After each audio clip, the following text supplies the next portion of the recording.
So this is the initialization code in the CRUD application using the PDO interface. The PDO interface is the one that I chose for this application, so this is the code that I actually use and maintain.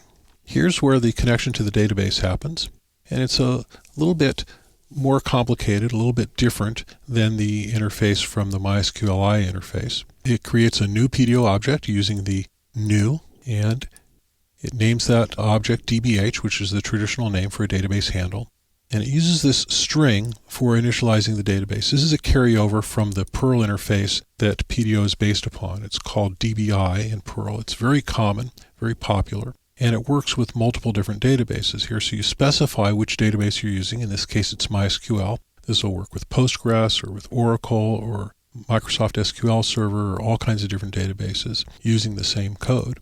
You specify your host, you specify your database name, and we use the constant MySQL DB from that's initialized at the top of the code. And your username and password that are also constants initialized at the top of the code.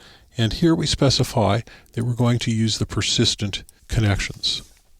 So persistent connections are a valuable feature, and here's what a persistent connection is. Whenever somebody clicks on a web page, or they move from one page to another within the same site and within the same session, that click creates a whole new connection between the web browser and the web server. Now, under normal circumstances, that would create a new instance of your program. Your program would have to set up its database connections and then destroy the database connections at the end of the program, which is just when they click on another page.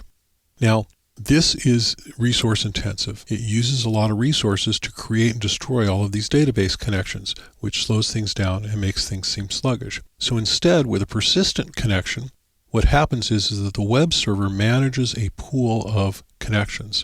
And every time somebody clicks on a page, one of those connections can be reused. It's handed off to the program. They can use that existing connection, and then the connection goes back in the pool when they're done with it. This saves time, it saves resources, it makes your application feel snappier to the user, and it improves the user experience. So we're using these persistent connections, and PDO makes these persistent connections readily available without depending upon a particular driver for MySQL or for whatever database.